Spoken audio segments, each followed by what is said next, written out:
رابعہ بصری رحمت اللہ علیہ کو دنیا سے گئے ہوئے 1200 سال ہو چکے ہیں، لیکن ان کا نام آج بھی زندہ ہے، رابعہ بصری۔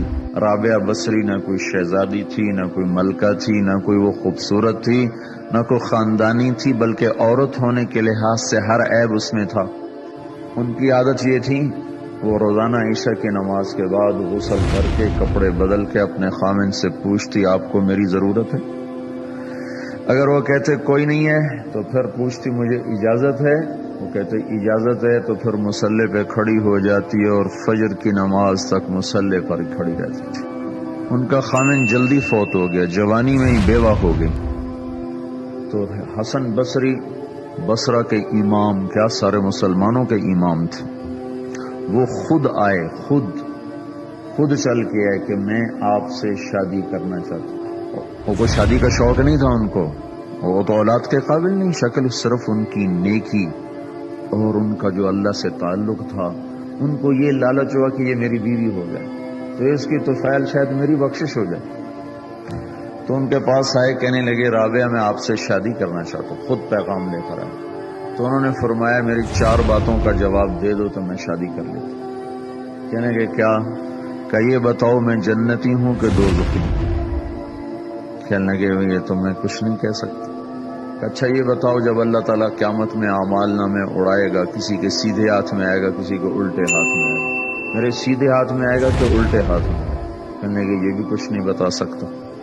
کہنے لگے اچھا یہ بتاؤ جب اللہ نیکیوں کو تولے گا، کسی کی نیکیاں بڑھ جائیں گی، کسی کے گناہ بڑھ جائیں گے، میرے گناہ زیادہ ہوں گے نیکیاں زیادہ ہوں گی؟ کہ یہ بھی نہیں بتا سکتا۔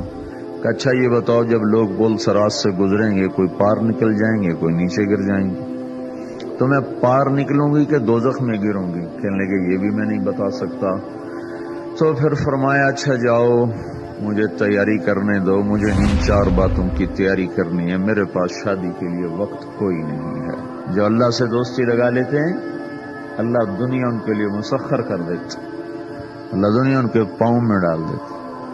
تو جب ان کا انتقال ہوا، رات کو ان کا انتقال ہوا، تو اپنی خادمہ سے کہا بس 2-4 آدمی بلا کے مجھے جلدی سے دفن کر دو، کسی کو نہ بتاؤ، صبح لوگوں کو بتا دینا، اور مجھے کفن دینا میری وہ اس چادر میں جس میں میں تہجد پڑھا کرتی تھی۔ تو انہوں نے راتوں رات دفن کر کے صبح اعلان کیا، شور مچ گیا، ہائے کیوں بتایا، کیوں نہیں بتایا، کیوں؟ تو اگلی رات ان کی خادمہ نے ان کو خواب میں دیکھا، سبز لباس پہنا ہوا، حسن و جمال، سورج چہرے پہ چمک رہا۔ پوچھا آپ کے ساتھ کیا ہوا؟ کہا میرے اللہ نے میرے ساتھ بہت عمدہ معاملہ کیا۔ کہا آپ کی وہ چادر کہاں گئی جس میں آپ کو کفن دیا تھا؟ کہا وہ اللہ تعالیٰ نے اتار لی ہے اور مجھے جنت کا جوڑا پہنایا ہے، اور اس چادر کو اللہ نے سنبھال کے رکھا ہے، جب قیامت کے دن میری نیکیوں کو اللہ تولے گا تو اس چادر کو بھی اس میں تولے گا۔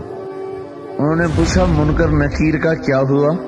کہا وہ آئے تھے تو انہوں نے مجھ سے کہا من ربکی، تیرا رب کون ہے، تیرا رب کون ہے؟ تو میں نے منکر نکیر سے کہا جس اللہ کو 40 سال نہیں بھلایا اس کو 4 ہاتھ زمین کے نیچے آ کر میں بھول جاؤں گی؟ کہ جس رب کو 40 سال میں نہ بھلا سکی اس کو 4 ہاتھ زمین کے نیچے آ کر میں بھول جاؤں گی؟ تو منکر نکیر نے کہا اس کا آگے کیا حساب لینا، چلو بھائی واپس چلو۔